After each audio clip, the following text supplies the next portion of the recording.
Audio Jungle.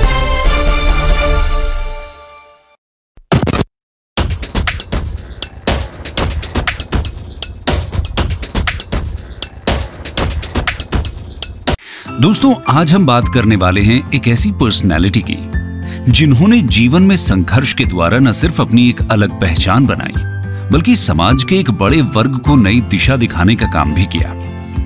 Baba Saheb नाम से popular ये एक Indian jurist, economist, politician, social reformer होने के साथ साथ इंडिपेंडेंट इंडिया के फर्स्ट लॉ मिनिस्टर और इंडियन कॉन्स्टिट्यूशन के प्रिंसिपल आर्किटेक्ट भी रहे। जी हां, हम बात कर रहे हैं डॉक्टर B.R. अम्बेडकर की। आज 14 अप्रैल के दिन हम इन्हीं महान शख्सियत की जयंती सेलिब्रेट कर रहे हैं, तो ये एकदम सही मौका है इनकी लाइफ और संघर्ष को डिटेल में जानने का। डॉक्टर अम्बेडकर के नाम और उनके काम से तो लगभग सभी परिचित होते हैं, लेकिन इन्होंने जीवन में जिन स्ट्रगल्स का सामना किया उनके बारे में अक्सर कम ही बात होती है। इसलिए आज की वीडियो में हम एक लीडर बनने से पहले डॉक्टर अम्बेडकर के जीवन संघर्ष की बात करेंगे और देखेंगे किस तरह दलित लीडर के तौर पर उनका विकास हुआ। तो आइए शुरू करते हैं। Birth and early life. 14 अप्रैल 1891 को भीमाबाई और रामजी मालोजी सकपाल के घर एक बेटे का जन्म होता है। रामजी सकपाल एक आर्मी ऑफिसर थे जो कि मध्य प्रदेश के म्हाऊ में स्टेशन थे। मां भीमाबाई अपने बेटे को भीम बुलाने का फैसला लेती हैं। इनके जन्म से पहले ही रामजी के एक अंकल, जो कि सन्यासी का जीवन जी रहे थे, एक भविष्यवाणी करते हैं कि जन्म लेने वाली ये संतान एक दिन वर्ल्ड फेम हासिल करेगी। रामजी और भीमाबाई की पहले से ही कई संतानें थीं। इसके बावजूद उन्होंने भीमराव को अच्छी शिक्षा दिलाने के लिए हर संभव प्रयास करने की ठान ली थी। 2 साल बाद रामजी आर्मी से रिटायर हो जाते हैं और पूरी फैमिली डापोली मूव कर जाती है, जो कि महाराष्ट्र के रत्नागिरी डिस्ट्रिक्ट में लोकेटेड है। ये ओरिजिनली यहीं से बिलोंग करते थे। भीम को 5 साल की उम्र में स्कूल में दाखिला दिलाया जाता है, लेकिन पूरे परिवार के लिए रामजी को मिल रही छोटी सी आर्मी पेंशन पर गुजारा करना मुश्किल हो रहा था। ऐसे में रामजी के कुछ दोस्त जब उनके लिए सतारा में जॉब ढूंढ लेते हैं, तो परिवार एक बार फिर मूव करता है। लेकिन कुछ समय बाद ही इन्हें एक ट्रेजेडी से गुजरना पड़ता है। भीमाबाई, जो कुछ समय से बीमार चल रही थी, उनकी मृत्यु हो जाती है। इसके बाद भीम की आंट मीरा बच्चों की देखभाल का जिम्मा उठा लेती हैं। रामजी महाभारत और रामायण की स्टोरीज अपने बच्चों को सुनाया करते थे और उनके लिए डिवोशनल सॉन्ग्स भी गाया करते थे। इस तरह भीम और उनके भाई बहनों की होम लाइफ अभी भी हैप्पी थी। लेकिन दोस्तों, इसका यह मतलब नहीं है कि भीमराव जी के लिए सब कुछ आसान रहा। आइए देखते हैं आगे चलकर किस तरह की मुश्किलों का सामना उन्होंने किया। Face of with caste prejudices. छोटी उम्र में ही भीम का ध्यान इस ओर जाता है कि उनके और उनकी फैमिली के साथ कुछ अलग तरह का व्यवहार किया जाता है। स्कूल में उन्हें बाकी स्टूडेंट्स की डेस्क से दूर रूम के एक कोने में रफ मैट पर बैठना पड़ता था। ब्रेक में उन्हें उस बर्तन से पानी नहीं पीने दिया जाता था जिससे बाकी बच्चे पिया करते थे। भीम को यह समझ नहीं आता था कि आखिर उनके साथ ये अलग व्यवहार क्यों किया जाता है, उनमें ऐसा क्या गलत है। एक बार उन्हें और उनके बड़े भाई को समर हॉलिडेज स्पेंड करने के लिए गोरेगांव ट्रैवल करना था, जहां उनके फादर कैशियर की तरह काम कर रहे थे। ये ट्रेन से उतरकर लंबे समय तक स्टेशन पर इंतजार करते हैं, लेकिन रामजी इनसे मिलने नहीं आ पाते। भीम और उनके भाई काफी वेल ड्रेस्ड, क्लीन और पोलाइट थे। स्टेशन मास्टर थोड़ा काइंडनेस शो करते हुए इनके पास आते हैं और पूछते हैं कि ये लोग कौन हैं और कहां जा रहे हैं। इस पर भीम बिना कुछ सोचे उन्हें बता देते हैं कि वो लोग महार से हैं। ये सुनकर स्टेशन मास्टर एकदम हैरान रह जाता है। उसके फेस के काइंडली एक्सप्रेशंस एकदम से बदल जाते हैं और वो इनके पास से वापस लौट जाता है। इसके बाद भीम अपने फादर तक पहुंचने के लिए बुलक कार्ट हायर करने की सोचते हैं, लेकिन कार्टमैन तक बात पहुंच चुकी थी कि ये लोग अनटचेबल्स हैं और इसलिए वो इनसे बात भी नहीं करना चाहते थे। फाइनली इन्हें जर्नी की यूजुअल कॉस्ट का डबल पे करने के लिए राजी होना पड़ता है और साथ ही कार्ट को ड्राइव भी खुद ही करना पड़ता है। कार्ट ड्राइवर कार्ट के साथ पैदल ही चलता है क्योंकि उसको इनसे पोल्यूट होने का डर था। हालांकि एक्स्ट्रा मनी की वजह से वो कार्ट को बाद में प्योरीफाई करने पर राजी हो गया था। इस पूरी जर्नी के दौरान भीम जो कुछ भी हुआ उसके बारे में लगातार सोचते रहते हैं, लेकिन उन्हें इसके पीछे का कारण समझ नहीं आता। वो और उनके भाई एकदम क्लीन और नीटली ड्रेस्ड थे, फिर भी उनके स्पर्श से सभी चीजें पोल्यूट कैसे हो सकती थी। भीम इस इंसिडेंट को कभी नहीं भुला पाते। जैसे जैसे वो बड़े हुए, इस तरह की सेंसलेस इंसल्ट्स ने उन्हें रियलाइज कराया कि हिंदू सोसाइटी जिसे अनटचेबिलिटी कहती है वो एकदम स्टूपिड, क्रूअल और अनरीजनेबल है। उनकी बहन को उनका हेयर कट घर पर ही करना पड़ता था, क्योंकि गांव के बाबर्स को एक अनटचेबल द्वारा पोल्यूट होने से डर लगता था। अगर भीम अपनी सिस्टर से पूछते कि वो अनटचेबल्स क्यों हैं, तो उनके पास एक ही जवाब होता था कि ऐसा हमेशा से होता आया है। भीम इस जवाब से संतुष्ट नहीं थे। वो जानते थे कि ऐसा हमेशा होता रहा है का ये मतलब नहीं है कि इसके पीछे कोई जस्ट रीजन है या आगे भी ऐसे ही होते रहना चाहिए। ये सब चेंज हो सकता है। ये तो बात हुई भीमराव जी के कास्टिज्म के साथ कुछ शुरुआती अनुभवों की। आगे बढ़ते हैं और देखते हैं कि स्टडीज में उनका परफॉर्मेंस किस तरह का रहता है। An outstanding scholar. भीम की किस्मत कुछ मायनों में अच्छी भी थी। स्कूल में एक टीचर थे जो हाई कास्ट का होने के बावजूद भीम को काफी पसंद करते थे। उनका नाम था कृष्णाजी केशव अंबेडकर। वो भीम की काबिलियत पहचानते हुए उनके अच्छे काम की तारीफ करते थे और उन्हें प्रोत्साहित करते थे। इन्होंने ही भीम का लास्ट नेम अपने खुद के सरनेम अंबेडकर में चेंज किया। इससे पहले स्कूल में भीम का सरनेम उनके फादर ने अंबा दावे कर रजिस्टर कराया था, जिसका अर्थ था कि ये अपने नेटिव विलेज अंबा दावे से आते हैं। दोस्तों, जब भीम के फादर ने दोबारा शादी का फैसला किया तो भीम काफी दुखी हो जाते हैं। वो अभी भी अपनी मदर को काफी मिस करते थे। ऐसे में वो यहाँ से बॉम्बे भाग जाना चाहते थे और इसके लिए उन्होंने अपनी आंटी का पर्स चुराने का फैसला किया। फाइनली जब उनके हाथ ये पर्स लगा तो उसमें सिर्फ एक छोटा सा सिक्का ही था। भीम को काफी शर्मिंदगी महसूस हुई। उन्होंने उस कॉइन को वापस रखा और खुद से एक वादा किया कि वो पढ़ाई में खूब मेहनत करेंगे और इंडिपेंडेंट बनेंगे। और अपनी कड़ी मेहनत से जल्द ही वो सबकी तारीफ का पात्र बन गए और सभी टीचर्स का दिल उन्होंने जीत लिया। इसके बाद टीचर्स भीम के फादर राम जी से आग्रह करते हैं कि अपने बेटे भीम को वो बेस्ट एजुकेशन दे। इनके कहने पर राम जी अपनी फैमिली के साथ बॉम्बे मूव कर जाते हैं। यहाँ इन्हें एक ऐसे एरिया में रहना पड़ता है जहाँ गरीब से गरीब लोग रहा करते थे, और वो भी सिर्फ एक छोटे से कमरे में। लेकिन भीम इंडिया के one of the best schools Elphinstone high school में दाखिला ले पाते हैं। एक छोटे से रूम में पूरे परिवार के एक साथ रहने की वजह से वो बहुत क्राउडेड फील होता था और बाहर स्ट्रीट्स भी बहुत नॉइजी हुआ करती थी। इसलिए भीम स्कूल से आने के बाद सो जाया करते थे और फिर उनके फादर सुबह 2 बजे इन्हें उठाया करते थे। उस समय सब शांत होता था और भीम अपना होमवर्क और पढ़ाई पीसफुली कर सकते थे। इस बड़े शहर में जहां लाइफ विलेजेस से ज्यादा मॉडर्न थी, भीम पाते हैं कि उन्हें अभी भी अनटचेबल बोला जाता है और ऐसे ट्रीट किया जाता है जैसे कि वो बहुत अलग और खराब है। यहां तक कि उनके फेमस स्कूल में भी ऐसा होता था।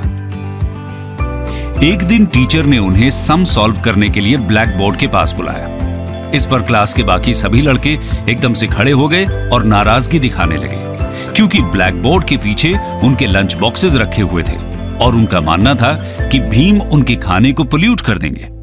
और जब भीम संस्कृत की शिक्षा लेना चाहते थे तो उन्हें कहा जाता है कि ये अनटचेबल्स के लिए फॉरबिडन है, इसलिए उन्हें पर्शियन पढ़नी पड़ती है। हालांकि आगे चलकर उन्होंने खुद से संस्कृत को भी सीखा। खैर, इसी बीच 17 साल की एज में भीम ने मैट्रिकुलेशन एग्जाम पास कर लिया। अपनी कम्युनिटी से वो ऐसा करने वाले पहले इंसान थे। उस समय अर्ली मैरिजेस कॉमन हुआ करती थी, तो इसी साल भीम की शादी रमाबाई से कर दी गई। भीम ने पढ़ाई में अपनी मेहनत जारी रखी और नेक्स्ट इंटरमीडिएट एग्जामिनेशन डिस्टिंक्शन के साथ पास किया। लेकिन अब इससे आगे राम जी स्कूल फीस पे करने में असमर्थ महसूस कर रहे थे। ऐसे में भीम के एक शुभचिंतक ने बड़ौदा के महाराजा गायकवाड़ को भीम की रिकमेंडेशन भेजी। शाहू महाराज ने इन्हें मंथली स्कॉलरशिप ग्रांट कर दी। इस स्कॉलरशिप की हेल्प से भीमराव 1912 में अपनी बीए पास कर लेते हैं और इसके बाद उन्हें सिविल सर्विस में एक जॉब दे दी जाती है। लेकिन सिर्फ 2 हफ्तों के बाद ही उन्हें वापस बॉम्बे अपने घर जाना पड़ता है, क्योंकि राम जी बहुत बीमार पड़ गए थे और कुछ समय बाद ही उनका स्वर्गवास हो जाता है। इसके बाद 1913 में दोस्तों भीमराव को आगे पढ़ने का मौका मिलता है। दरअसल बड़ौदा के महाराजा एक स्कीम शुरू करते हैं जिसके तहत कुछ आउटस्टैंडिंग स्कॉलर्स को फर्दर स्टडीज के लिए अब्रॉड भेजा जाना था। भीमराव भी इसमें सिलेक्ट किए जाते हैं, लेकिन उन्हें एक अग्रीमेंट साइन करना पड़ता है जिसके अनुसार अपनी स्टडीज फिनिश करने के बाद 10 साल इन्हें बड़ौदा स्टेट को सर्व करना था। इस तरह 1913 में भीमराव यूएसए चले जाते हैं और न्यूयॉर्क में स्थित वर्ल्ड फेमस कोलंबिया यूनिवर्सिटी से पढ़ाई करते हैं। इनके मेन सब्जेक्ट्स इकोनॉमिक्स और सोशियोलॉजी थे। 2 साल के अंदर वो एमए की डिग्री हासिल कर लेते हैं और अगले ही साल अपनी पीएचडी थीसिस भी कंप्लीट कर लेते हैं। इसके बाद वो कोलंबिया छोड़कर इंग्लैंड चले जाते हैं और वहां London school of economics join कर लेते हैं। हालांकि उन्हें कोर्स पूरा होने से पहले ही लंदन छोड़ना पड़ता है क्योंकि स्टेट ऑफ बड़ौदा द्वारा दी गई स्कॉलरशिप एक्सपायर हो जाती है। भीमराव को 3 साल का इंतजार करना पड़ता है लंदन वापस जाकर अपनी पढ़ाई पूरी करने के लिए। खैर उससे पहले बात करते हैं वापस इंडिया आकर उनके किस तरह के एक्सपीरियंसेस रहते हैं। रिटर्न टू इंडिया, नाइटमेयर इन बड़ौदा। दोस्तों जैसा कि तय हुआ था, भीमराव बड़ौदा को सर्व करने के लिए वापस आ जाते हैं। उन्हें बड़ौदा सिविल सर्विस में एक शानदार जॉब दी जाती है। भीमराव के पास अब डॉक्टरेट की उपाधि थी और एक टॉप जॉब के लिए वो ट्रेन हो रहे थे। लेकिन इस सब के बाद भी उन्हें हिंदू कास्ट सिस्टम के वर्स्ट फीचर्स का सामना करना पड़ता है। ये अब और ज्यादा मुश्किल था क्योंकि वो पिछले 4 साल से देश से बाहर रह रहे थे, अनटचेबल के लेबल से एकदम फ्री और दूर। जिस ऑफिस में वो काम कर रहे थे वहां कोई भी उन्हें फाइल्स और पेपर्स हाथ में नहीं देता था। सर्वेंट उनकी डेस्क पर फाइल्स फेंक दिया करता था, ना ही उन्हें पीने के लिए पानी दिया जाता था। रिस्पेक्ट देना तो बहुत दूर की बात है, और ये सब सिर्फ और सिर्फ उनकी कास्ट की वजह से। भीमराव जी को रूम के लिए बहुत से होटल्स के चक्कर लगाने पड़ते हैं, लेकिन कोई भी उन्हें रूम देने के लिए तैयार नहीं होता। आखिर में उन्हें एक पारसी गेस्ट हाउस में रहने की जगह मिलती है, और वो भी तब जब उन्होंने अपनी कास्ट को सीक्रेट रखने का फैसला कर लिया था। यहां उन्हें बहुत ही अनकंफर्टेबल कंडीशंस में रहना पड़ता है। भीमराव जी उम्मीद कर रहे थे कि अपनी सिविल सर्विस जॉब के थ्रू वो रहने के लिए कोई और जगह जल्द ही ढूंढ लेंगे, लेकिन इससे पहले ही एक दिन सुबह जब वो काम के लिए निकल ही रहे थे, गुस्साए हुए लोगों का एक गैंग उनके कमरे के बाहर लाठियों के साथ खड़ा था। ये लोग भीमराव जी पर होटल को पोल्यूट करने का इल्जाम लगाते हैं और धमकी देते हैं कि शाम तक यहां से निकल जाएं, वरना ऐसे में भीमराव क्या करते? वो बहुत ही मिजरेबल और रिजेक्टेड फील करते हैं। कोई और चॉइस न होने के कारण नई जॉब के सिर्फ 12 दिन बाद ही उन्हें बॉम्बे वापस लौटना पड़ता है। बॉम्बे में वो एक छोटा सा बिजनेस शुरू करने की कोशिश करते हैं जिसमें वो लोगों को इन्वेस्टमेंट पर एडवाइस देते हैं, लेकिन कस्टमर्स को जैसे ही उनकी कास्ट के बारे में पता चलता है, ये बिजनेस भी फेल हो जाता है। यानी काबिलियत भले ही कितनी भी हो, सिर्फ एक कास्ट के लेबल की वजह से भीमराव जी को हर जगह अवहेलना और तिरस्कार का सामना करना पड़ रहा था। दोस्तों इसके बाद भीमराव जी की लाइफ का एक नया फेज शुरू होता है। आइए जानते हैं उसके बारे में। Bhimrao, rise as a leader of India's untouchables.